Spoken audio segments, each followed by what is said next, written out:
first episode of the Moorish History TV podcast. I'm your host, Mansour the Moor. We have Elamir Al Mansour, and we have Said Issa Mahdi Peace. locked in. And, there's a lot of different things that we want to discuss tonight, just about setting the record straight. There's a lot of misconceptions that's, floating around about several different things in terms of history, the Moorish identity, the Moorish history, the legacy, the paradigm. So this being our first episode, we're just going to, get into some things that pretty much set the record straight. So make sure y'all like this, share, subscribe, hit the notifications, so you can stay updated on our live shows. Okay. So first thing first, I want to start with this. Let's discuss there's a misconception when they say that the Moors were Arabs, right?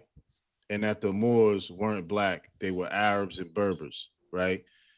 So from the historical context, could you brothers clear up how the original Arabs looked and the original Berbers? Want to go first, Elamir? Oh, you got it. All right.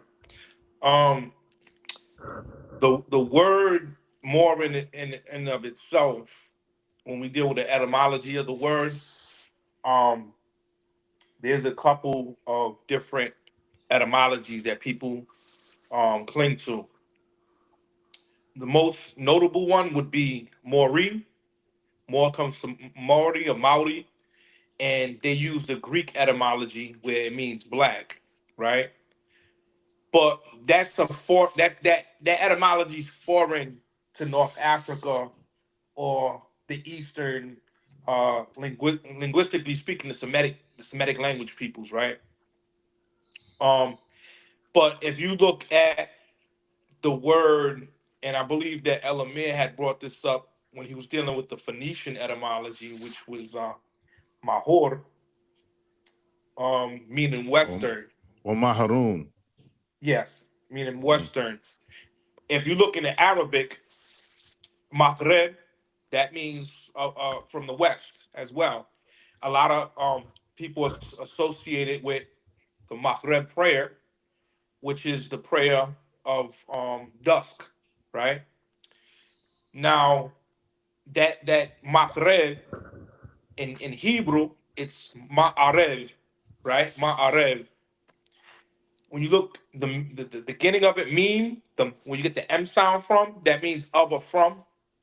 And then Arab would be Arab, or Ghareb is Arabic intonation of the same word. So if we look at the word Arab itself, it means to move, right? And in the Arabic, they call it car Arabiya, right? Some people say Siyara, but Arabiya is one of the notable Arabic words for car. It moves back and forth. But when we deal with ancient peoples, how they formalize their concept of words, they use nature, right? And when you look up for Maghreb prayer, dusk, what you see is the darkness overtaking the sky, right? It's moving in a western direction if we're using a compass type of thing, but it's darkness that overtakes the sky, right? So I think at the root of it, conceptually, when you deal with the word more, it has to do, even in the Semitic languages, you still get back to the concept of darkness. So that's what I would have Yes. to say about that. Yeah. Yeah. Mm. Yeah, right on Yeah, point. that's interesting. I never I can see that. I can see where you're coming from with that. I never looked at it like that, but that's interesting. Yeah, But that's on point. there were facts that you stated, but this is your summarization of those facts, correct? Yeah, the Okay. elaboration. So Yeah. if anybody, It's corroborated. It's yeah, corroborated. Yeah, it goes back to that dusk, like he said. The dusk and the western are synonymous ultimately. yeah, Mm-hmm. Um, also corresponding with sunset. When the sun is setting, that's when it's Mm-hmm. getting dark, you know. So this is why they say Moors was black as night, mm, you know, mm, mm, night, mm-hmm, dusk, night, you know. It's mm-hmm. all there. Go back to darkness, you know. It is what it is. So okay, so that deals with more, right? And the origins of that. But what about Arab? When people I, say when because this is very key to understand because a lot of times, and you was talking about this off air, Issa, but a lot of times people say that the Arabs were weren't black. You see what I'm So saying? so So hold on. Let me just make this yeah. point. So they'll say that the Arabs came to Africa and conquered Africa and used Islam and spread Islam with the sword and they conquered Africa. And it is these Arabs. But elaborate. What do you have to say about that? So I think where the things get mixed up for certain people is that the Arabians, when they went into North Africa and they got with the Berbers ended up learning Arab culture, the Mm-hmm. language, etc. So there are different Arabs historically. You have the original people of Arabia, and then you have the people that they shared their culture with, or people that adopted the culture, whether it was voluntary or involuntary. So ultimately, in Iberia, you have Berbers using Arabic Mm-hmm. in their documents and in their speech. You know what I mean? So though they become Arabs of that era, but they don't replace the actual people from Arabia. You know what I'm saying? Like there's ultimately different levels of Arabs after the spread of Islam. Basically, this is how it mutated in today, where you have these pale people that are called Arab. They're called Arab because of what? The language and the Yeah, culture. But if we go by the lineage and the description of the original Arabs, we know these are different shades of black people. You know what I mm, mean? Different mm. shades of black people. They got different Arabic terms. Issa know all them terms off the top. Aswad, and what's the rest of them? Shadid Hudra. al Udma. Yeah. Udma. Yeah, yeah. So those Yeah. is different black skin tones ultimately. Uh Mm-hmm. those Arabic terms, which further demonstrates that that's what they look like, you know. Um so you have them mixing with the Berbers, who are also black. Mm-hmm. Mm-hmm. You know what I So mean? So so what proof does can you posit that substantiates that the original Arabs were black and brown, dark brown to light brown skin? Is you there any said what factual? proof? Is there yeah? Is there any proof? And if you We need me to had pull something we up on the have screen, send it to yeah, me and I'll pull it up. yeah, so I'm gonna do right now. We have ancient Arabic texts that recorded it. You know what I'm saying? Recorded these facts. Um, Where are you sending those? Where, if you got anything I'm you're gonna gonna send them post? to you on the gram because Okay, they're all on the right. gram. All this stuff is on the Moorish History TV Instagram page with the sources posted, citations. It's a lot on there, so I'm scrolling through. All right, let me give you one right here. Let me send this to you. Tr Alam Al Nubula.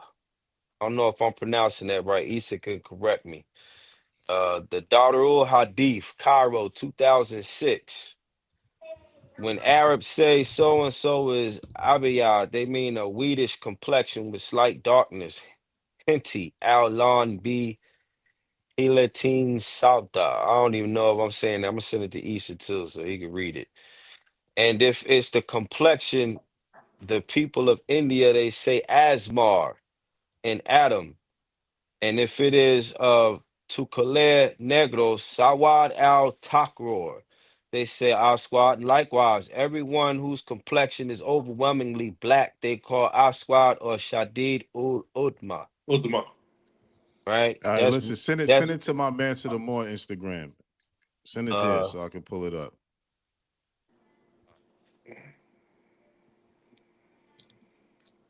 now let me All right, go to the got it. next one.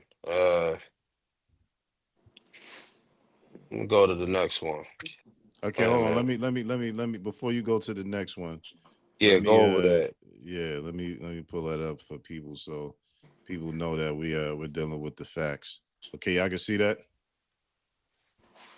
Yeah, All right. yeah. So this is the book you're talking about, and it says when Arabs say so and so is abyad, they mean a wheatish complexion with slight darkness.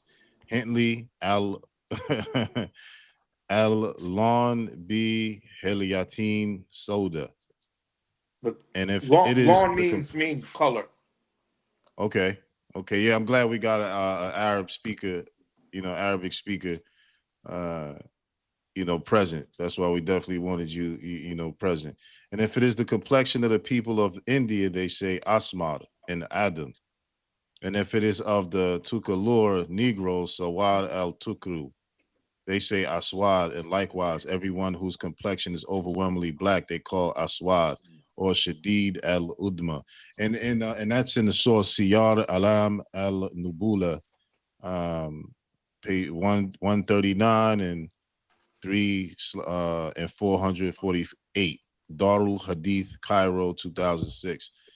So the other interesting thing I just want to posit about that, um, the other interesting thing about that is there's a brother who put a book out called listen, I forget the brother name, but he did a book that's going over a lot of different hadith that details how a lot of the Sahabas are indeed, described as having black skin or dark skin or wheatish tint or, these different shades of what we would say in America is black. You see what I'm saying? Because that's the other thing. What I had noticed is and I just got to give this a little bit of backstory. Here in America and our interaction with being enslaved, our people being enslaved, we identified anyone having melanin as Mm-hmm. being black. You see what I'm saying? From light to light brown to dark brown to the darkest black. We consider that black. You see what I'm saying? Racially. And so a lot of places in the world, they don't see it like that.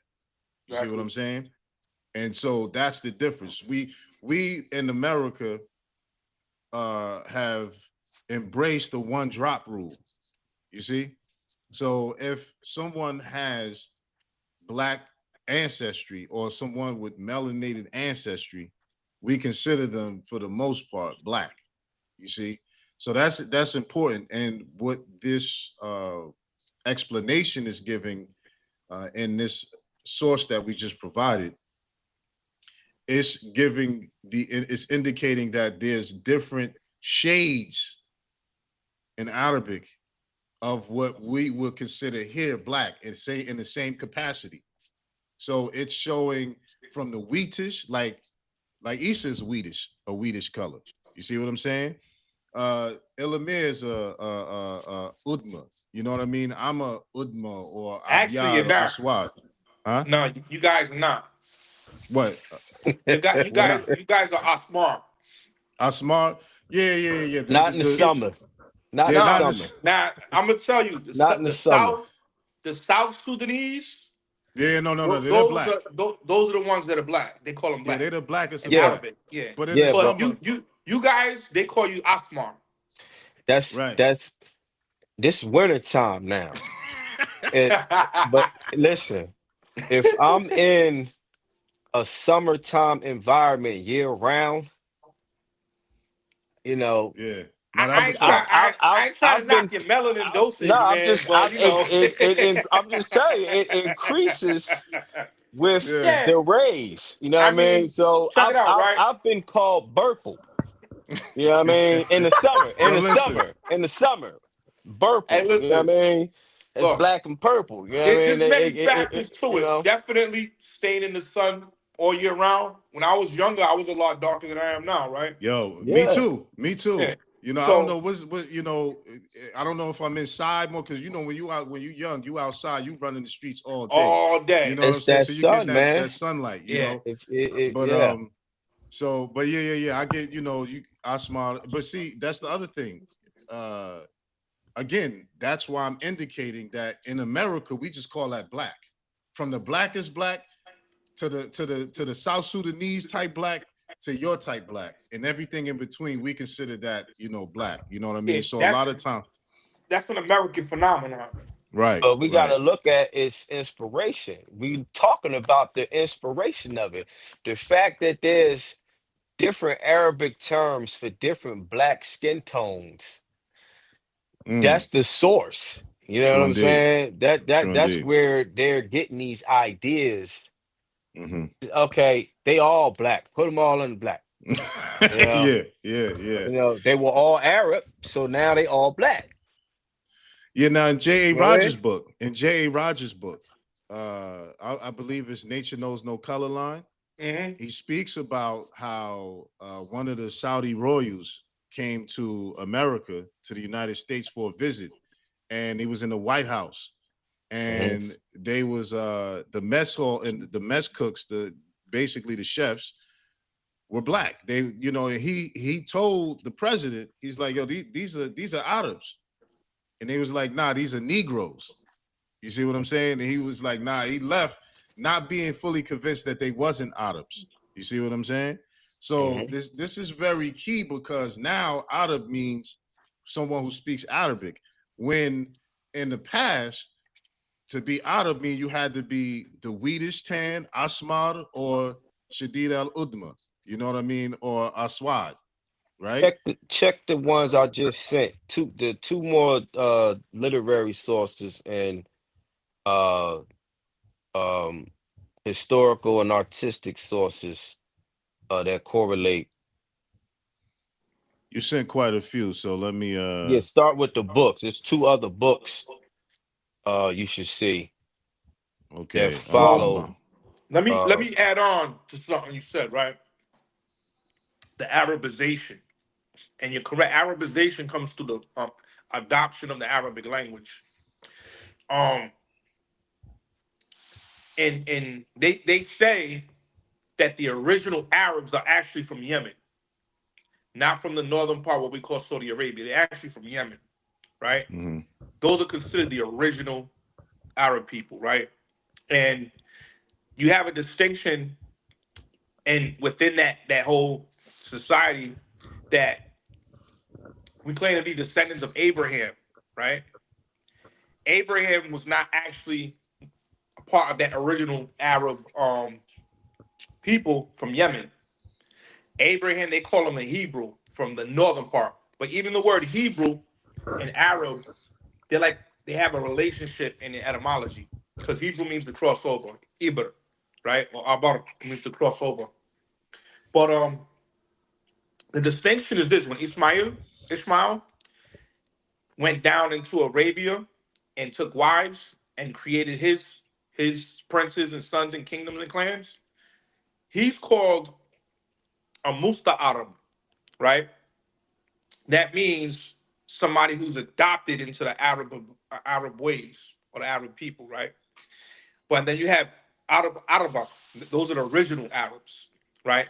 And they claim that they came from Yemen, the area of Yemen. If you look at a lot of the Hadith books, they talk about that the original Arabs, the purest ones, are from Yemen. And those are the ones that were intermingling with the Berbers Yeah. in the So, Iberia area. It was the Yemenite Arabs first. Yeah. So well, well, well, just to add on to that, right? And I'll inshallah, I'll see if I could get him on to do a show. So, my wife has a friend who's Sudanese, right? And she's a descendant of the who they call the Mahdi, the one that wrote the Ratib, who fought against the British. So I had the opportunity to meet her father, and so we kick it a lot, right? And her father was telling me that uh, Ismail, the wife, well, not the wife that he took, but his mother, who was they say Hajar or Hagar Mhm. was an Egyptian, but she was actually a Nubian, and that the out of the if they're the descendants of Ishmael, then they actually the descendants of Abraham and a Nubian woman, which would make the Arabs lineage tie back to Nubians as a branch of the Nubians. Now this is like somebody who grew up there, who went to school, that he's from the culture. He's Sudanese, you know what I'm saying? And so I just found that interesting, you know what I mean, that he had put it to in that context. But And continue. that correlates with Drusilla, what Dungeon. is it?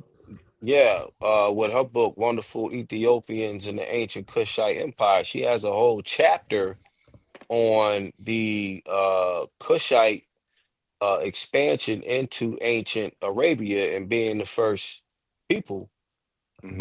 you know, doing Hmm. things over there. Um, way before the Semitic Arabs came into it. The Cushitic ones were the founders, Hmm. Hmm. you know, Another of civilization there.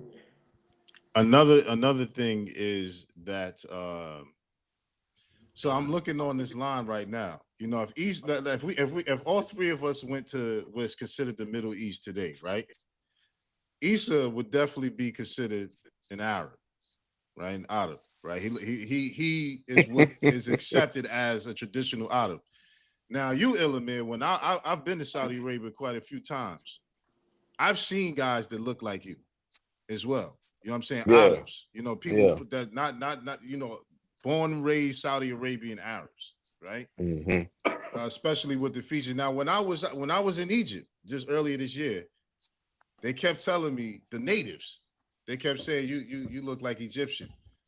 You look Egyptian. You look like original Egyptian. They kept saying this. Then when I went closer to Nubia, to the temple of Abu Simbel, the Nubians were saying, "Hey, cousin," you know what I mean? So my point is, we have this is an example of what I'm saying. We have three different shades of what's been discussed in the first source that you had gave us about what the Arabs look like, which was from Wheatish to Asmar to Udma or Aswad. You see what I'm saying? So Hmm.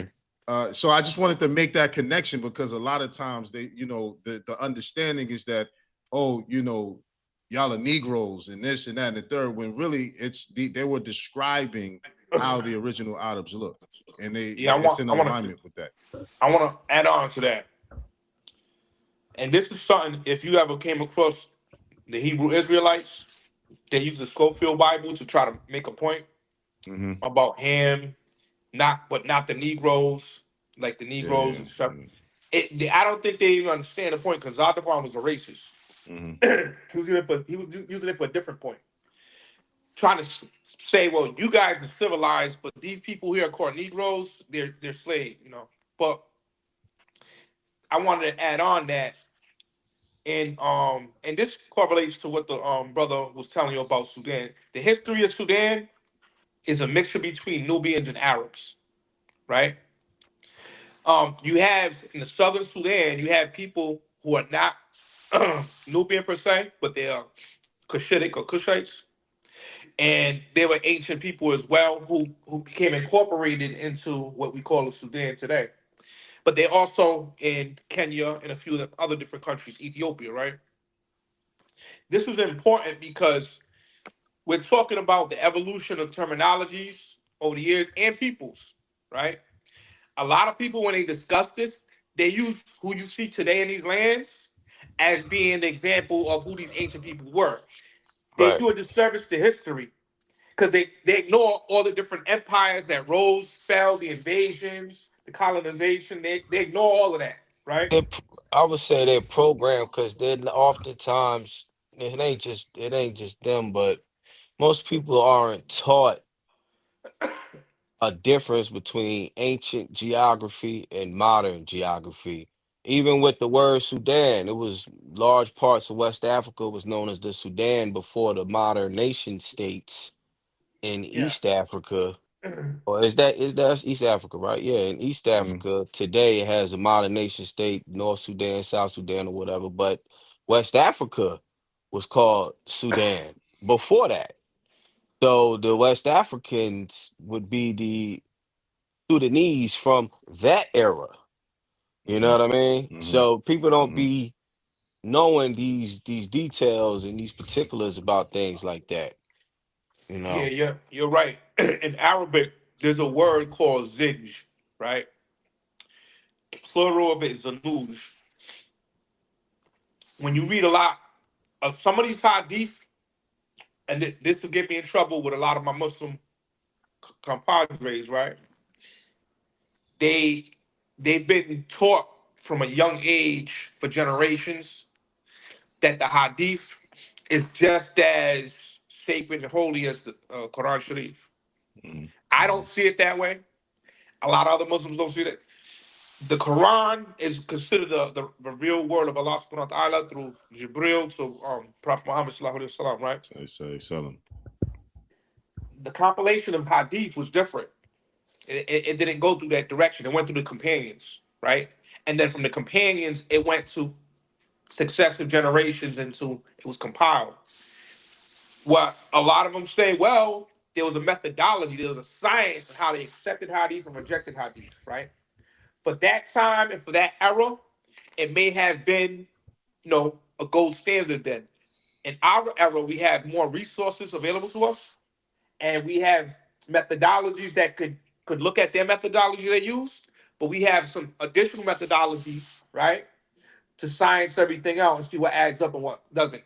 The basic rule for most Muslims is that any hadith that goes against the Quran, you leave it alone. Contradiction against the Quran, you got to leave it alone, right? Some would advocate with the hadith or never contradict the Quran, but we found instances that they had. And maybe there's misinterpretations because linguistics, the knowledge of what a word meant back then gets lost unless you're like a real scholar in the classical Arabic language. The same I with say like that, etymology today, with etymology and yeah. what a So word come to be as. the reason why I say this is because when we talk about slavery and stuff like that, you're gonna hear about Zinj, right? We know that the Leakeys they called our ancient skeleton Zyganthropus boise or something like this in East Africa, like one of the more ancient human hominoid. And then we have what's called the Zinj Coast, right? And Zanzibar, that was a slave coast. And then that's called the Arabic slave trade, right? Mm-hmm. A lot of people, when they think that, they're like pale Arab sold our people into slavery, right? And when it goes back to what you said, the one drop rule, the concept of black in America is being projected to the rest of the world. And I had to bring this up because in those classical times when they was talking, they weren't talking about the people's complexion from that area. They happened to be dark complexion, but that's not why they were called that. They were idol worshippers. This is why they was called that, and this is why attributes of ignorance was applied to them because they worship idols, right? That's anathema to a monotheist. Somebody, there's only one. You worship idols, they'll talk down on them people, right? So I bring that because today, if you talk to some people who are within the Arabic speaking world, they would try to the same way that the NOI in America has a racial dynamic to their form of Islam, what they teach is Islam. You have some people in the Arab world who do the same thing in opposite, right? And they will say it's justified in enslaving black people, right? But these are Mhm. new people. These are not when we talk about Arabs. These are the later day Arabs. These are not the ancient Arabs. But in those times, Tipper Tub was your complexion. Look, your guy's Yeah. complexion, dark complexion, Hmm. and he was one of the biggest enslavers over there. Hmm. But they justified it based upon people worshiping idols. They was Yeah. gangbanging over the religion's ideal of you worship idols, you're ignorant for doing that, so you don't even deserve your freedom, and they justify enslaving people. I want to add the Quran itself doesn't justify to enslave people. Slavery already existed. There's a in Surat al-Baqarah, there's actually an ayah that challenges the Muslim if you're just free the slave, right? Remove the yoke from the neck if you're a just person. It's a challenge to Muslims. Be just, free slaves. You see what I'm saying? And that goes into the North African thing that we get into a little bit later. I just wanted to add that in there for context. But I also want to add to that what you said about the Zinj and the Zanj. You have you have Al Jahiz, right? In his book, some people interpret it as superiority of the blacks over the whites, but it gets translated differently.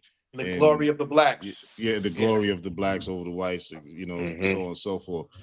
But here's the thing: in that book, he speaks about how the Zanj was able. There's a tribe that of Arabs that were able to take wives from among the pharaoh or the paler skinned nations or tribes and breed them with their sons, and in 2 generations they pretty much are back to black. You see what Yeah, I I'm think saying? they was getting Byzantine women. Yeah, Byzantine I for think that's sure. what it Right, was. Byzantine. Hmm. Hmm. And so another interesting point is that you see South Africa has a small movement where they're trying to rename the country Azania, The original saying, name. Yeah. yeah, saying that that was the name, but they get that from the Arabic word Zanj. You see, Yeah, check the land gram of the blacks, Azania. Okay, I'm gonna pull it because up I now. got Yeah, I got some of them. I had sent some of them because they're Arab. Um, okay. Which one? Which one? well, You you see see it? the book. You see the book right there. That I would get at that, but if you scroll down further, miles is in the way. I'll keep going. There you go. Now they had this one in Coming to America too, This one. as the ancestor of Eddie Murphy's character. No way. No way. Yeah, they Tipper showed Tub. when they I didn't know that. I didn't know when that. the when the FBA when the FBA or Eddie Murphy's son that came from America. Did you see it? You saw that, Yeah, I right? saw it, but Yeah, I really so didn't remember. remember Yeah. that he was the black American coming to Africa. Eddie Murphy's his father. But he had to be taught the family history. Hmm. So there's a scene where he's being taught the family history, and they got this photo as being one of his ancestors. Mm. Mm. And it says Arab chief M. Baruch B. Rashid, Sultan of Zanzibar, 1880. There you go. So let And me pull. his nickname was Tipper Wait, Tub. scroll back down. Scroll back down. Under that one. Go under that one. Just this. These are all Arabs right here. And they were It's enslaving people. Yeah. right. So is it also safe to say that this was how this is how the Arabs who spread Islam in Africa looked? There you go. right? So even when we talk about the Especially companion, East Africa. yeah, but even when we talk about the companion Umar ibn Khattab, may Allah be pleased with him, he's described also as having an Ethiopian mother, right? So he's also described as you know, in between something like Asmad or Aswad, you know what I mean? He was melanated, you know what I mean? And he was the one who I believe he finished the conquering of Egypt, correct? Or was it Jerusalem or both? I know it was Jerusalem. Um, but yeah, point is that this is how the Arabs who spread Islam in Africa looked. In this in particular case, this is East Africa, right? And so let's get through some of this because I also after this want to get to some other elements. Uh, okay, and this is Sayyid Khalifa bin Harun, Sultan of Zanzibar. He looked like a brother from Philly. down the street from Philly. Yeah, he looked like a straight Philly Muslim. You know what I'm saying? You know what I'm saying? So the next thing is okay. Boom. An Arab horseman on the lookout. Adolf Schreier, German painter from 1828 to 1899. So we have another one. Oil canvas, a Bedouin Arab horseman, signed by Adolf Schreier, German French, 1828 to 1899. So that means and this is in between. This was during the time of the Civil War. So Yeah. this means that just 100 years ago, 120 years ago, this is the understanding of what an Arab looked like. Was basically a black man. This why they got the phrase "sand N-word." That's right. That's right. Sand N-word. You know. This right here says Arab horseman in a landscape by Schreier Adolf. Okay, But so yeah, let's scroll back up now to what's the this? Okay, now Ethiopian. Arab. this is Antada ibn Shaddad al Absi. Obviously, Uh, like Abyssinian. okay, also known as Antar, was a pre-Islamic Arab knight and poet, famous for both his poetry and his adventurous life. His chief poem forms part of the Mu'alakat, the collection of seven hanging odes, legendarily said to have been suspended in the Kaaba. The account of his life forms the basis of a long and extravagant romance. So here we go again. You know, what it would be considered a black man. Okay, now you done went to China. We gonna do another show on them because I got a lot of heat for that. I got a Well, lot of heat for the Asian. he talks about Arabs in that's why he Okay, describes the Arabs he met. okay. Ma Huan, courtesy name Zhang Dao, pen name Mountain Woodcutter, was a Chinese voyager. He's melanated himself. Mm-hmm. Chinese voyager and translator who accompanied Admiral Zheng. He on three of his seven expeditions to the Western Oceans. Ma was a Muslim and was born in Zhejiang, Gualji Commandery, an area within the modern borders of Shaoxing. Ma Huan's overall survey of the ocean shores, where he describes the Arabs as being of a very dark purple color. Burple. Ibn Khaldun's Mukaddima, where he describes Yemen as being within the first zone of the Sudan. And this quote from Ibn Abd al-Hakam's Futar Misr, describing an encounter the Byzantine ruler of Egypt had with a commander of the conquering Arab army, the Mukwakas. Mukwaka. Yeah, I gotta brush up on that. Now we're gonna get it right. Mukawakas. Mukafwa. I give up. I'm usually good with the words. Said to Ubeda, advance, black man, and speak gently to me, for I am in dread of your blackness. If you speak severely, it will increase my dread. Ubeda advanced toward him and said, I have heard your speech. Among those I command are 1,000 men, all of them black, every one of them blacker than I, and yet more hideous to look at. If you saw them, you would dread them excessively. Now, what's interesting about this quote is uh, I remember a very popular, I won't say his name, I remember a very popular Muslim sheikh, right? Popular, known all around the world, real famous.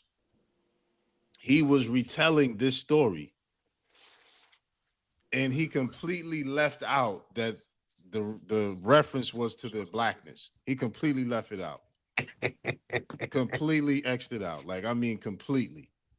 You know what I'm saying? So I found that interesting. I'm glad I didn't know you had that one, Elamir. You be having little gems tucked away that I didn't even know about. Okay, what's this one? The biblical area of Cush and Canaan were in the Tihama, the plain of Kenana, in the valley of the latter, are still named there.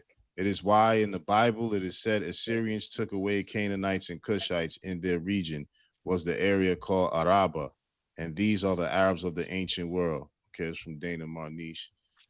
Okay, and this is the other book, right?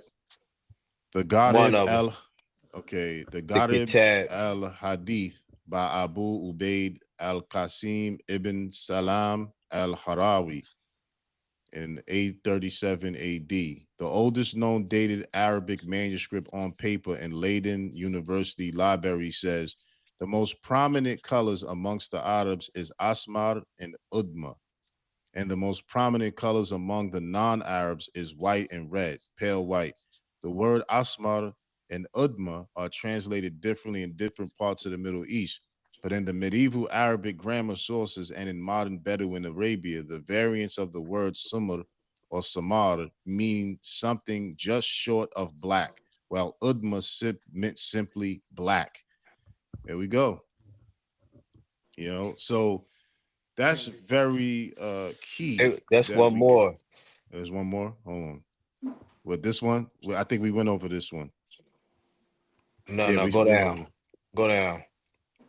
Right there. Up, up, up. Right there. This one. Yep.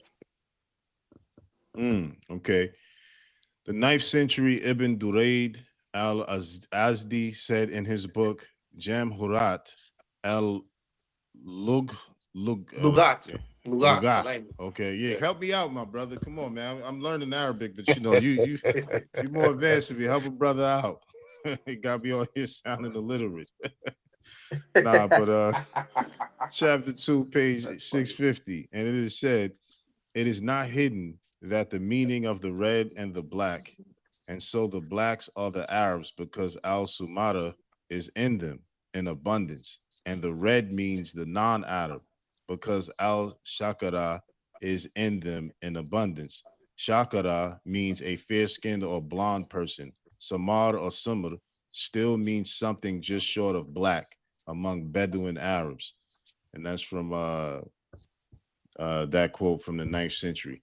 See, what's interesting is you have to really go back to the medieval type eras, I you go know, back to the source. to get to the sources of these descriptions. You know what I'm saying? And so I'm pretty sure there's a lot more evidence and quotes. Oh, there's Uh, plenty more. but that should be enough to satisfy who So the original those Arabs are were. those three are primary. That's Mm. that's that's Oh, those are primary significant. sources. Those Yeah. are primary, Mm-hmm. primary antiques. And, Mm-hmm. there's nothing older than those. Mm-hmm. That's the core right there. Mm-hmm. You know. Mm-hmm. So yeah. Okay. So, which leads me to my next point. So, when people are talking about the Arabs, because from my estimation, from my understanding, and Wesley Muhammad did a really good job in his book on a lot of certain research. When you get to the flora and fauna of Arabia, it is the same flora and fauna, meaning geographically the same rocks, the same plants, the same animals is found in Africa that you have in Arabia, which would make Arabia a part of East Africa geographically. Now, politically, on the boundaries that they set, it may be different, but geographically and environmentally, it is the Same land. uh, same land. Yeah. And Arabia is as far from Africa as New York is to Philly. Like if like New Jersey would be the Red Sea, and you'd have New York and you'd have it's just like the same distance. You see what Mm-hmm. I'm saying? So Mm-hmm. when people try to make it seem like the Arabs aren't African, that's why I like who framed it Afrabia. I like that framing because this is just like some other Africans, and we're gonna get to that word Africa too. But this is like some other Africans coming from another place. Like let's say somebody came from East Africa to West Africa, or from West Africa to South Africa. You're basically talking about the same people Go who back. Go were back to spreading. Yeah, go back to wonderful Ethiopians in the ancient Kushite Empire. I gotta pull it up, but it's in the early chapters. I want to say it's chapter 3 or 4, something like Drusilla that. Dungy Moore. There's a Yeah. whole. She got a whole chapter on ancient Arabia that discusses Same thing. ultimately the Kushites is the ones that set them colonies up over there. Um, there was a big thing about the Anunnaki, right? Wesley Muhammad had did a some interviews over that, this and is the book you're talking about, right? Yeah. yeah, you should be able to find a PDF version of it online and go to the Arabian chapter. And But well, hold just on, so real quick. What's significant about this book is that it was written and It was published in 1926. Mhm. Okay, and it was considered to have been inspired by W.B.E.B. Du Bois's book in 1950, his book called The Negro. But this book was published in 1926, so this is early. This isn't one of these new books that somebody just cooked up. This was early. Okay, but continue, please. um, there's a big thing going on where all these different groups want to claim the Anunnaki and the ancient Sumerians, but we know these are ancient black people. Mm-hmm. Wesley got into the specifics of what's wrong with this alien sci-fi narrative that's being pushed. It's really just a cover up that these are ancient black peoples. But one thing he noticed, then there's not any ancient black peoples, they're Kushites. Mm. And Mm. which kind of makes sense when you go into um the Nimrod, Babylonian Nimrod is a Cushite. What's he doing in Babylon? Mm. He's Mm. ruling it. Mm-hmm. That's what he's doing Mm-hmm. out there. He's out there ruling it. So there's Babylon is a Cushite jurisdiction. Now, now, now, Ibrahim, alayhi Chaldean. salam, Chaldean from Ur. That's Babylon. That's Cush. That's Cush. You see? So, and here's the thing. I'm gonna do that on this channel now that we have this channel up and running. I went to the British Museum in 2022 or 2023, and I saw who I saw all of this stuff. Like that's one thing I give the British. Like I went to the Louvre And the only people they hide a lot of stuff in the Louvre, but the Louvre showed the Greeks, the ancient Greeks is black. But the British Museum, they don't hide anything. They actually just show you the raw truth. You can look on the clay pottery. The Assyrians were black. Who was the other group that they say? The Phoenicians. They showed the stone walls of the Phoenicians. And anytime you see those coiled beards in here, you know that's black folks. You know, there's that 4C coil. You know that's black folks.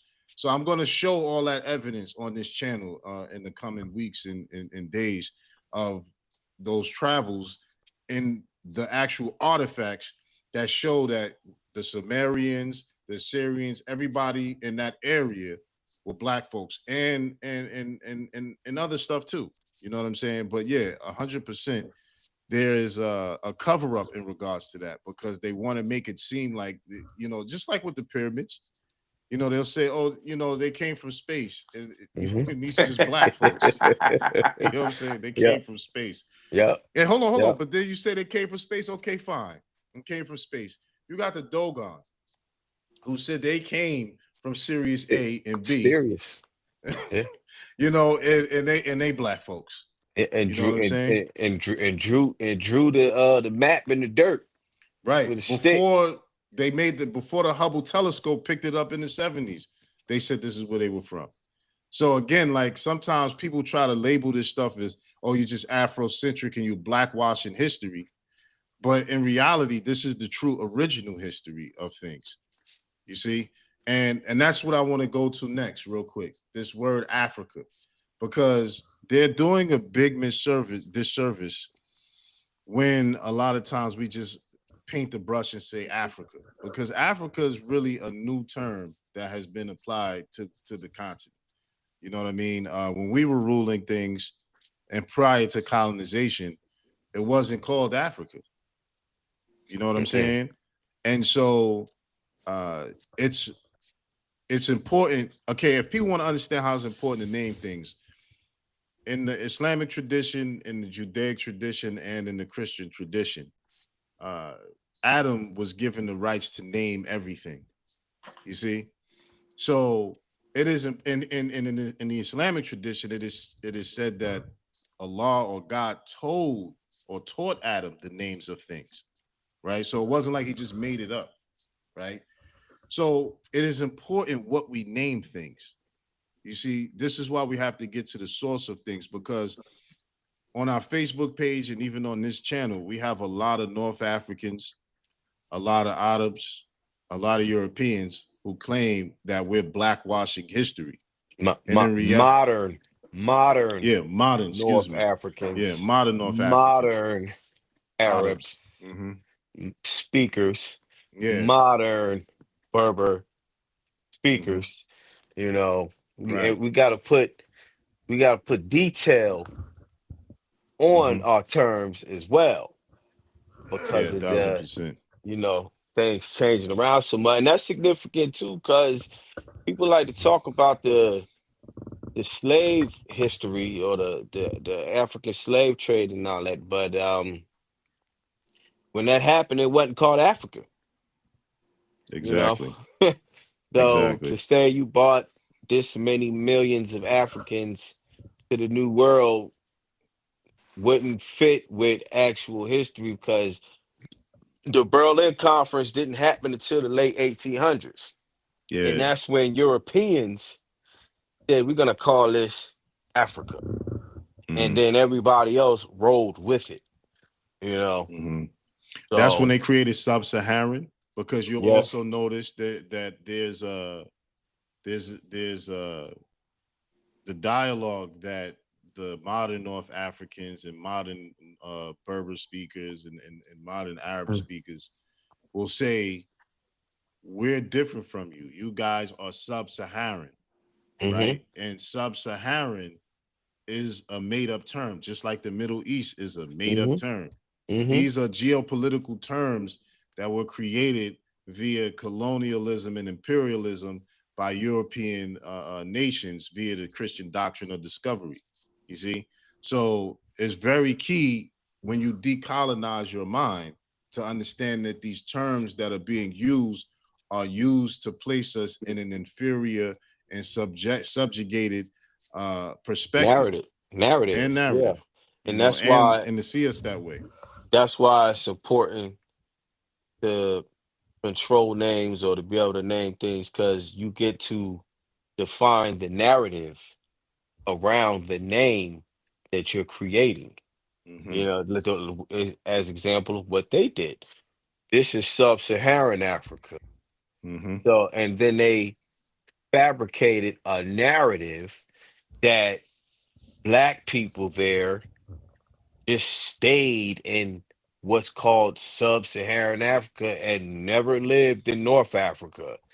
Hmm. And now you have the modern North Africans who are living there today that think they've always been there and that the places they're living in were never dominated by what they call now Black African. That's the new Yeah, thing. yeah, yeah, Because yeah. originally their use of African was synonymous with what they call black people. But Mhm. then they decided they wanted African. So they created Black African so that there is a white African. You Right. know what I'm saying? Right. Classification. So Uh, there they go again, creating the terms, defining the narrative behind it. You know, Yeah, yeah, and was unfortunately what this has led to is a grave misunderstanding and communication when it comes to teaching the true history, because there's an attempt to place. Okay, here's the other thing. Here's the other issue, and I'm gonna tie it into what I'm saying. My other issue is people will say they brought the slaves to America. When America bought slave, they bought. We have to stop with this slave word. Okay, number one, the word slave actually originates with the Slavs. That's the etymological origin of slave. Okay, so if you calling people slaves, you're calling them Slavic, like from from the I don't think Yugoslavia is a country anymore, but from Slovenia and all of those Slavic speaking, Slovakia and Slovakia, all that stuff, yeah, Eastern yeah. Europe, you know what I It's a mean? whole lot of Slavic Yeah, countries. right. Yeah.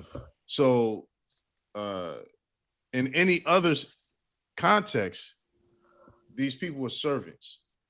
Now you can have voluntary servitude or involuntary servitude. Okay. So when they say they brought slaves from Africa, it's a cover term, it's a cover up term. Because if anybody who has studied it knows that they were actually the nobles, the builders, the scientists, the philosophers, the clergymen, the leaders of the society were captured and forced into involuntary servitude. When you say they brought slaves from Africa, that erases that narrative. Going back to the narrative that you talk, how you frame narratives. So what that does is that gives the impression that the people here in America, who like us, who are descendants of those who were those Moors who were enforced in servitude via chattel slavery, that we're making up a history to tie ourselves back into something that is more valuable than who we presently are and what we presently come from. You see? Because it's another TikToker that I've seen. He's pretty popular out there. He tries to say, yeah, the black Americans have no Moorish ancestry. They're not Moors. Talking about the Sufi guy. Yeah, Sufi Oh, yeah. something. We're gonna do some reactions to his videos, but yeah, ain't yeah, he? yeah. Is he in Africa or the No, UK? he in Europe. He's in Europe, He lives and Ah, in, he's I half think, he's yeah, half yeah, Fulani Amsterdam too. or He's something like half that. white and he's half yeah. European and he Figures. half Fulani. But And yeah, the I've Fulani, seen a few of his joints. Yeah, yeah, yeah, yeah. these guys are not I don't know why they think they have more access to knowledge on these things than we do in America. You know, I hate to be America first with that, but it is what it is. We have a lot of data stored and accessible before a lot of other countries, wherever they get online. But so with what you were saying, right? See, I think what happens is we spoke on this before. So there was the narrative that was taught for generations that the white man came into Africa and subdued the black African and Tarzan kidnapped them, story. Tarzan kidnapped them story. Yeah. and took them into slavery, right? Some people want to dismiss that based on knowing details between the different kingdoms that was beefing and capturing each other and ultimately selling each other to whoever they wanted to and so on and so forth, right?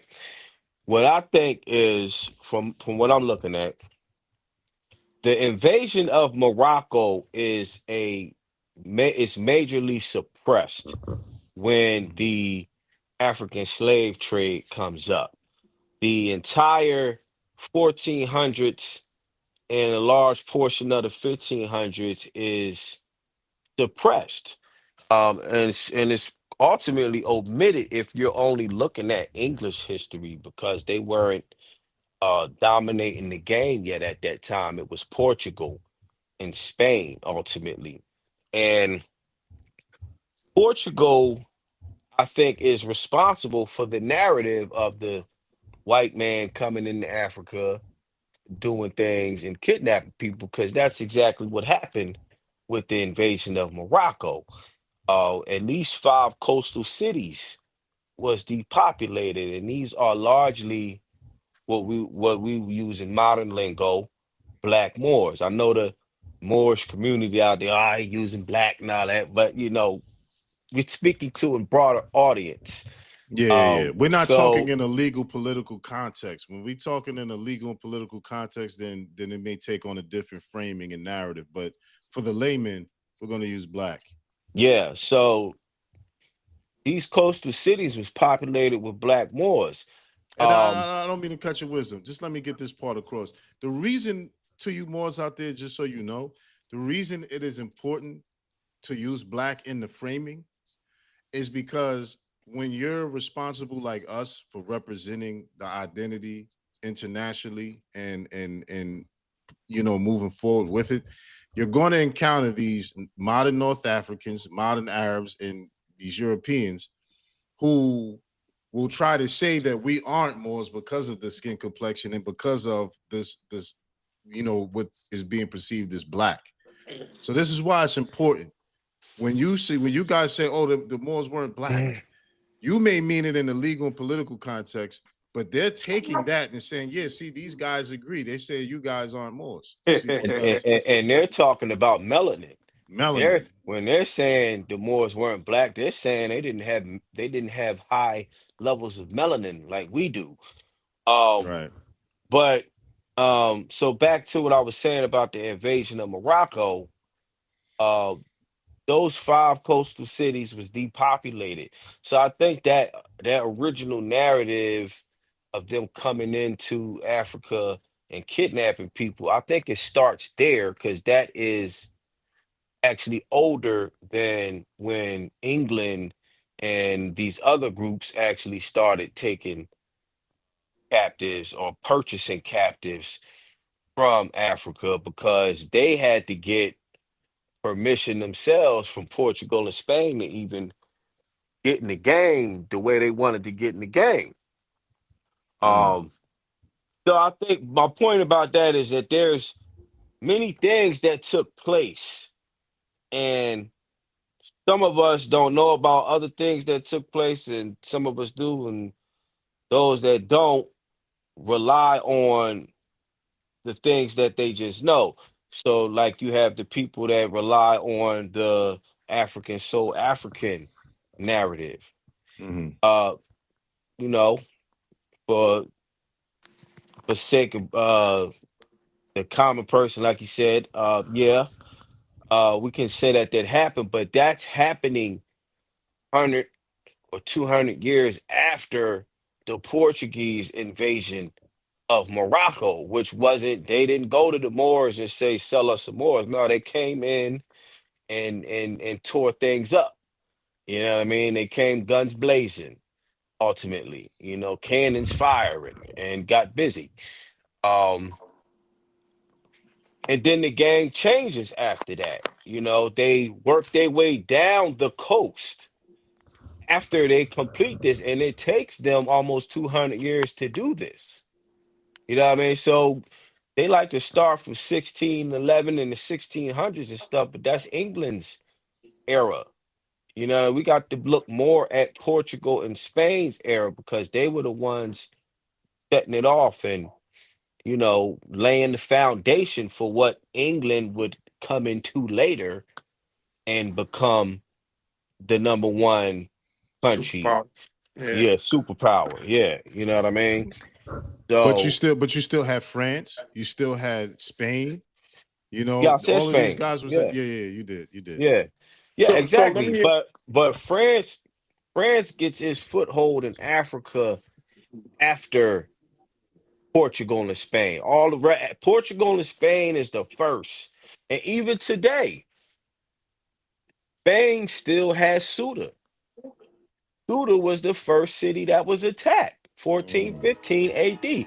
A lot of people, even Muslims, want to just rely on Granada. All you hear 1492, 1492. Go back to 1415. Mm, Go back to 1415. Morocco got hit before Granada. mm, You know what I mm. mean? And they continued hitting it for almost 200 years. So people be like, what happened to all the black Moors there? Yeah, well, if you look at what was going on there for 200 years, and we know at least 5 cities got depopulated. And those was important cities because they was on the coast. You know Mm. what I'm That's where you saying? get Uh as the as the Banico, the more e- here, exactly. And and and then you and get and Omar Said. and Estevanico 1500s. That's 100 years later. You know what Yeah, I mean? From 1415. So 100 years later, they were still hitting Morocco, taking captives. Now, does it? I want you to go after I say make this point, Issa. But is it safe to say because we were comparing notes before we started the show, Ilamir, um, the conflict between Songhai and Morocco that ensued because I forget who it was that usurped the sitting sultan at the time in Morocco. Um, Sunni Ali. no, No, Askia Muhammad was the one in charge of Yeah, Muhammad. Songhai, Songhai. but I forget what ruler it was in Morocco that was deposed of and usurped because the usurper sent for aid to Askia Muhammad in the Songhai. And instead of sending aid, they pretty much burnt Morocco down, burnt the city down Come on, Moody because Ismail, because no, it he's the wasn't. one who's known. Moody Ismail is known as having the black guards, and his mother was dark skinned, dark complexion, and his father was lighter.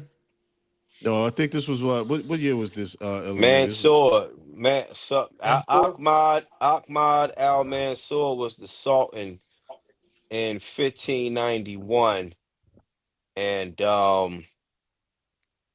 yeah, Songhai invaded Morocco that year. right. So Morocco retaliated. Now the why did they invade, right? Because this is the key element. The Mansour, who was the sitting sultan, he usurped the previous sultan, correct? And Um, I got to look into that. I don't recall that. yeah, there was the reason Songhai attacked is because he was friends with the previous ruler. and Yeah. he didn't like that Mansour, pretty much did that to his homie. You know what I mean? And so the point I'm getting at is the usurpation took place because there's not a lot of insight around this. There's some extra research that need to be done, but I'm calculating that this took place because of the succession of Portuguese and French incursions on Morocco that Okay. the ruler was usurped. Go ahead. Okay. Wrong year. Okay. Songhai raided Moroccan oasis in the 1540s through the 1550s. Mm, Before Ahmed Al Mansour's 1591 invasion, Songhai launched military raids into the Moroccan controlled Sahara, especially to Gaza, where there are Moroccan salt mines. Surrounding Moroccan claimed oasis caravans moving between the dry valley and the Sahara. Songhai forces attacked these areas to control the salt trade, which was the lifeline of both empires. Morocco responded militarily. These Songhai raids caused direct military clashes between Songhai sent forces north to disrupt Moroccan tax revenues. Morocco sent retaliatory expeditions south to protect its mines and caravans. This conflict set the stage for 1591. Historians agree the earlier Songhai raids were a major reason Sultan Ahmed al Mansur felt justified in launching the full scale invasion of 1591. Morocco said Songhai violated Moroccan borders, attacked Moroccan miners and caravans, seized Moroccan economic interests. This became the official Moroccan justification for invading Songhai. okay. So I'm glad you Part clarified that. self. I might have to retire early. I'm very tired. But Okay. before I do, I just gonna add um as far as the North African Muslim invasion, the Muslims was invited into Egypt by the Coptic bishop. The Coptics were being persecuted by the Romans, and when we say Romans, Byzantines is part of the that empire. They came in as liberators. North Africa at that time was controlled by the Roman Empire. They liberated North Africa from the Romans, all the way Mm, into Spain and Iberia. That part doesn't get looked at or emphasis on it. The other thing is, um, in Egypt, and this has to do with North Africa too. You had the Mameluke rebellion. The Mameluke rebellion are Albanians, Slavic type people who were brought in as slaves in Egypt. In North Africa, they call them, when you go further west towards Morocco, they call them Sakalabi, right? mm-hmm, mm-hmm, So these were what they call so-called white people. Their descendants to this are there in North Africa. They Arabization. They were Arabized. Their names Arabized, homogenized into the into North Africa. Not to say there wasn't lighter people there, but they became that next, you mm-hmm, know, mm-hmm, and it would account for anti-blackism because they were slaves, so they became the victors, and now those they viewed them, put their own looking people in power, and oppressed the other people. So, mm-hmm. but I'm a little bit too tired, brothers. Yeah, I know you Thanks just for flew having in. me on. Not All a right, problem. Ye- peace. Yeah, Salam Shalom. alaikum. Shalom. Uh, so since we on Songhai, let me just put this out there before we close it out. So people want to talk about even from the Afrocentric side things, um, looking at Morocco in hindsight as if it is modern Morocco. Mm, So they take this, they try to make it a black and white thing per mm, se. When the fact is, the Songhai were also Berbers in mm-hmm, the ancient Arab. history. You know what I'm saying? Um, Mm-hmm. Example, were the Songhai called al-Barber by Arabs? Yes. Medieval Arab and North African writers repeatedly referred to the Songhai as al-Barber, meaning Berbers. This is because Berber slash Barbar originally meant black peoples of the Sahara and Niger region long before Europeans redefined the term. They back to Mm. controlling the Narrative. narrative. So where this appears in the sources. First, Ibn Khaldun, 14th century. Ibn Khaldun explicitly categorizes the people of the Western Sudan. Remember, I was talking about the Sudan being Mm-hmm. West Africa earlier. Mm-hmm. You Mm-hmm. know what I'm saying? Yeah. Well, that's what they're talking about. Western Sudan, including Songhai, under the umbrella of Barbar, parentheses, Berbers of Africa. He writes that the Barbar include Sanhanja, Lamtuna, Masmuda, Zanata, Sudanic kingdoms to the south, Songhai included by geography and political ties. In his ethnographic classifications, the Sahara and Niger peoples were not separated from Berbers. Two, Arab geographers Al-Itri, Al-Idrisi, and Al-Bakri and others, writers like Al-Itri, Al-Bakri, Al-Umari, Ibn Sa'id, describe the rulers of Gail, which is Songhai, in terms used for the Sudanic Barbars, Mm. Sudanic Mm. Berbers, meaning black Berbers from the Sahel and Sahara. Moroccan chroniclers, 15th to 16th century, Moroccan historians described early Songhai states using al-Barbar, Mm. al-Barbir, al-Sudan, al-Barbar. Mm. There Mm. you go Sudan again. You know what I Mm-hmm. mean? And they ain't Mm. talking about East Africa, modern Sudan. They talking about West Africa. When Mm-hmm. Morocco invaded Songhai in 1591, some chroniclers even described Songhai forces as Barbir Min al Sudan, the Mm. Berbers of the Black Lands. Mm.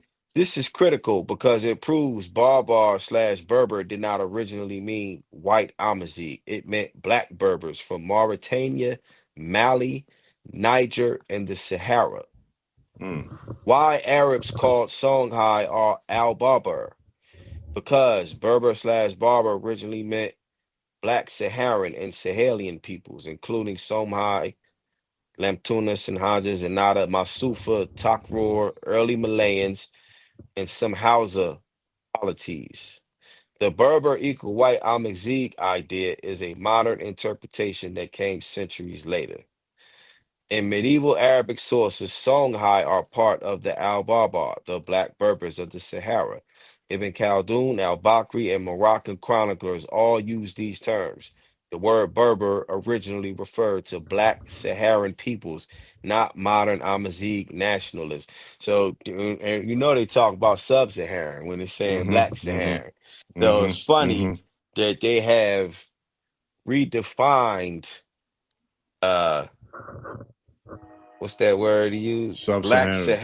Black Black Saharan. Saharan That's as sub-Saharan. sub-Saharan and Yeah. removed their Berber identity. Mm-hmm. So much Mm-hmm. so that many of them there today don't even know this. Yeah. They don't, but their education system is not like a lot of times people think that because these people are occupying or living in the spaces that are of ancient history, that they are aware of the ancient history from those places. Right. They're And really they not. not. You know, they're really not. We know more about a lot of other places here. I mean, you got to think about it. People come all around the world to come here to go to American schools. You know what I Hmm. mean? Yeah. So that's a very key point that goes unnoticed. You know what I mean? So yeah, we'll pause it here. We'll pick up tomorrow right where we left off, inshallah, to really because we're walking the people through all of the misconceptions in chronological order. You know what I mean? First, we started with defining what Moor is, who the Moors were, who the Arabs Let, were, how they look. Good, let, good. let, let's finish it out with the Mualads. Okay, he had Are brought you up the Sakalibas. in the Issa had brought them up. Sakalibas? Are you Right. able to screen share the video? Um, From my on channel.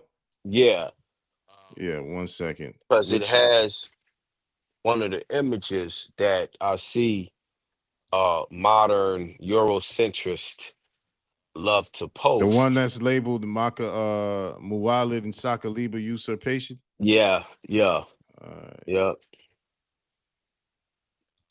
They love to post these images in total ignorance that these are Mualites and Sakalibas and not Moors. And see, they want to group them in as Moors uh, because of their images being there now, as if the kings of those times didn't have all of the authentic Moorish images removed mm-hmm, and ultimately mm-hmm, whitewashed. mm-hmm. Okay, I'm gonna play it. I'm gonna play it right now. No, you make an excellent point. I'm gonna play it right now.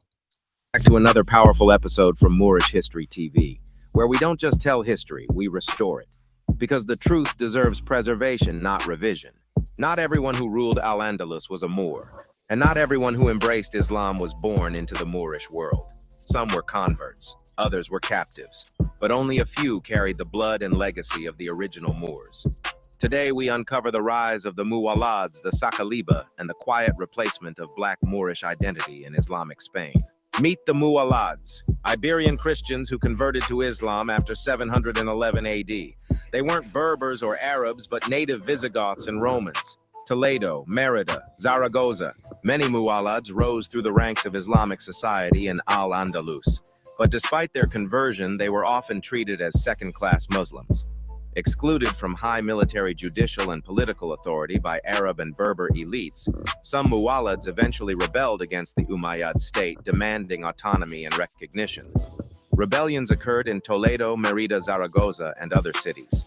The Banu Qasi, a powerful Muwallad family in the Ebro Valley, formed semi-independent alliances with Christian and Muslim powers. Their discontent reflected deeper ethnic and class tensions within Islamic Spain, between original African Moors and local Iberian converts. Once in power, Muwallads began to mirror the Arab and Berber elites, adopting their customs, their courts, and their participation in the slave trade.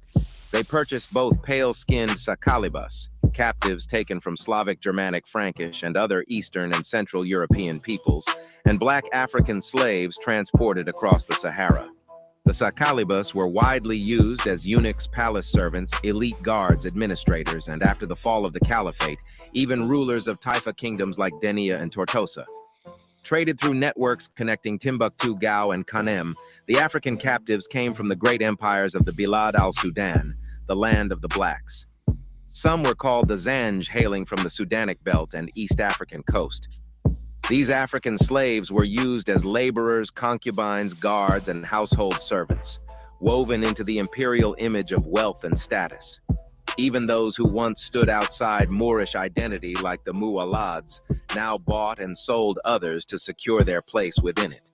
The Sakaliba, a term used for pale-skinned European captives, primarily Slavic, Germanic, Frankish, Hungarians, Lombards, and Italians, and other European peoples, Poles, Czechs, Slovaks, Russians, Ukrainians, Serbs, Croats.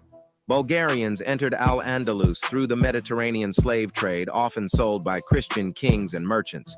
While many were castrated and served as eunuchs in royal courts, others became elite guards, administrators, scribes, and even rose to power as rulers of Taifa kingdoms like Denia and Tortosa.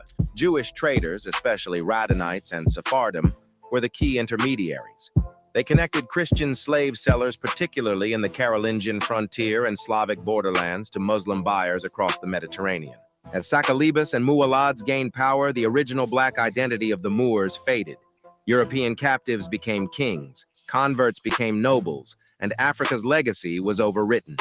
Today, we restore the truth. The original Islamic Moors were African, black, indigenous to North Africa long before Iberia embraced Islam.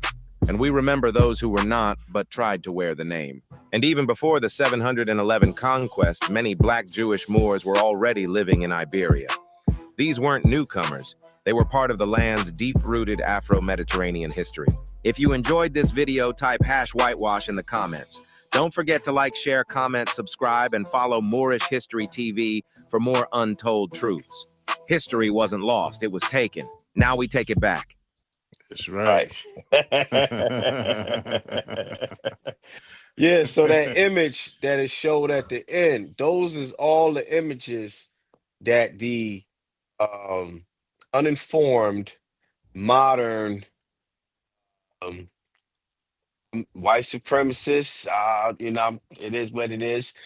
Um, they think that those images prove that they're the Moors, Right. not realizing that those are images of Muwalads and Sakalibas.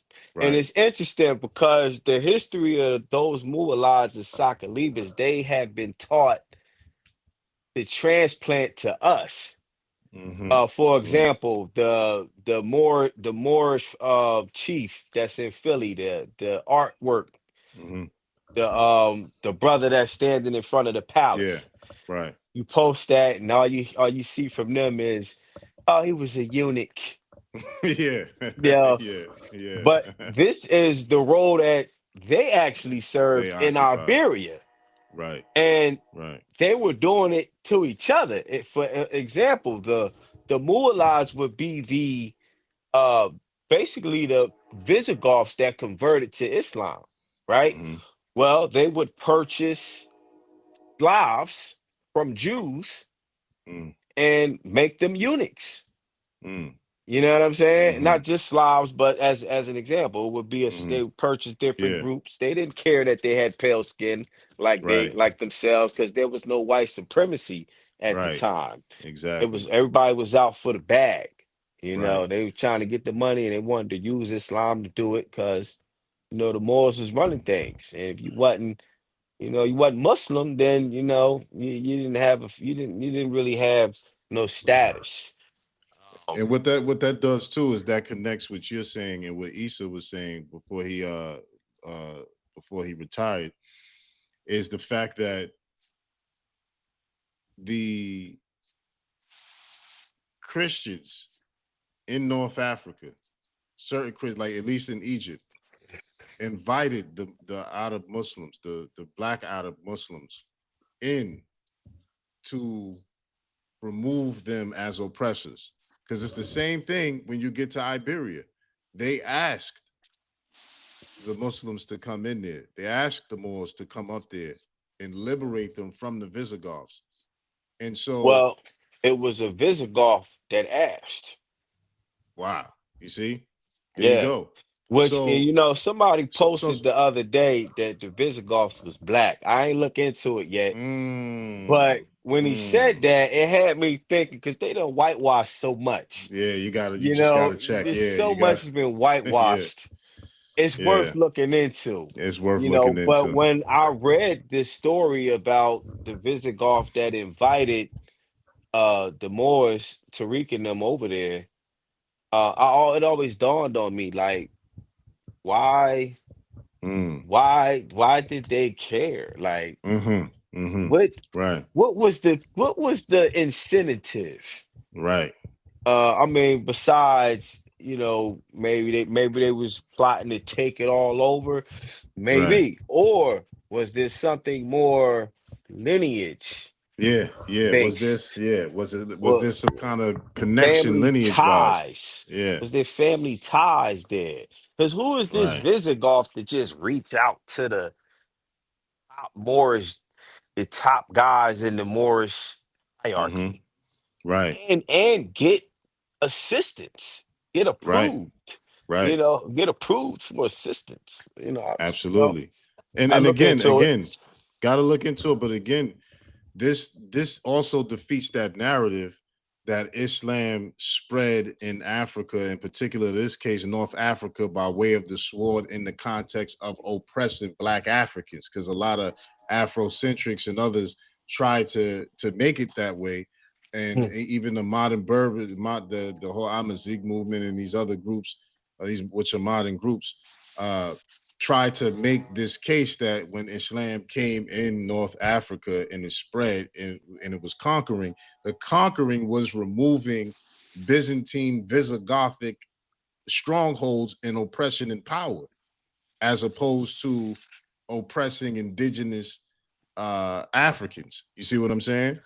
And that area had been conquered and reconquered several times. Even when you go to the Punic Wars, and you talk about all of these different eras where the Roman Empire and other groups came in, because you even had where the Northmen from the Scandinavia, they took over certain parts of North Africa as well at a certain time. So that dispels that narrative, you know what I'm saying, as well. So yeah, Yeah. we're gonna pick up where we left off, And, inshallah, tomorrow. and we gotta go into these things because sometimes we get caught up in using the whitewashed narration That's true. to uh, depict the perspective. So when we talk about Rome, Hollywood has given us a lily white Brad Pitt looking Rome, Very but true. historical sources is showing us Rome's pretty black. Yes, indeed. You know, There's actually you know, more Roman ruins. There's more Roman ruins and in North architecture in North Africa. Africa than it is in Italy or anywhere else in the Mediterranean. It a lot of things kind of point to the North African Rome being the foundational Rome, Mm, and the city today or the area across the water to mm, be, an extension. mm, And it's kind of like that with ancient Greece too. mm, When you're mm-hmm. looking at so a lot, and it's funny because if you go back to the old Hercules movies that they used to, I don't know if they came from the 70s, but I used to watch them in It's the the 70s, 80s. I believe. Yeah, it's the 70s. A lot of shots and stuff is done in North Africa. Hmm. You know, Now, I can tell you for a fact, after visiting the British Museum and the Louvre and the British Museum in particular, they have an extensive Etruscan, which predated the Romans, and they have an extensive Greco-Roman exhibit. Period. And I have the evidence. The ancient Greeks were black. They were. I'm going to show it. I'm going to yeah, show it. I'm going to show all yeah, the artifacts yeah. that show it. I mean, the pottery, and Yeah, stuff, but that yeah, shows Achilles. yeah. I got Black, it. black, black is cold, but Yeah, Hollywood gives you Brad Pitt. yeah, yeah. And But it's funny because uh Achilles teamed up with Memnon to attack Troy, hmm and Memnon is said to be an Ethiopian king. You see, I mean, and see, they also, playing with the hold on, words. hold on. They've been They playing play with with the a role for words. sure, but there's a book, and I found it too. I found it. Remember years ago, you and I we was in West Hampton at this book sale. This old white lady she had a yard sale and she had a lot of books out there, and we had got some books from her. And in one of the books, it was talking about how uh who the city of Troy, the lady that they were fighting over, her actual name was Makeda, who was a black princess, who was the actual real Yeah, princess of Europe. I found the book. I ain't go through it, but I yeah, found those series. So I'm gonna dig through those and I'm gonna yeah, point the sources on that. I'm gonna bring the sources up. But yeah, yeah, you're right. That's a yeah. key thing. We gotta I gotta find it, but we have a reference on the gram of a count. I think from like the 1400s, a count had a book on Troy. It, Mm, it, it was like a real count, like historically, mm, and we got some images from the book, and it shows Troy, and the people is black. you Mm, know, in this mm, book. Now, the image of the count that they show, he ain't black, but you know, they might have whitewashed that. yeah, But the book his book, which has the story of Troy, is really. using black people. That's And on our page. yeah, it's on the ground. Yo, It's so, posted years yeah, yeah. ago. So check it, right? We're gonna have to make some stories, some AI, some AI generated stories showing the true depiction of the Troy and Memnon and Oh Achilles. yeah. We gotta do all. We gotta go through We gotta everything. go there. We Yeah, gotta we do a gotta go there. restoration. Yeah, What did they have? They had the Renaissance. yeah, yeah. Yeah. This, So you yeah, know we gotta do the this is restoration. the Moorish restoration. The You restoration, know. yeah, for sure. They call it black wash. Yeah, you're black Oh man, washing it. Nah, we ain't black washing it. We we should just telling the restore this. truth. It's That's a restoration. fact. When you fix the painting, you restore it. You don't That's restoring it alter it. exactly, Y'all alter it. Y'all precisely. go ahead and strip the color down all the way to Mm-hmm. the core. You know, Mm-hmm. Mm-hmm. it is what it is. But Yeah. But yeah, yeah, I'm gonna so find that joint. yeah, look for. I'm gonna bring some more sources tomorrow. So make sure y'all like, share, subscribe, and hit the notification, and just stay tuned in as we continue to give you commentary and sources and discussion behind a lot of the content that we're putting out, just to give more context and more framework to this information that we're providing. Inshallah. So without further ado, my brother, I'm gonna get with you tomorrow. Inshallah. Assalamu alaikum.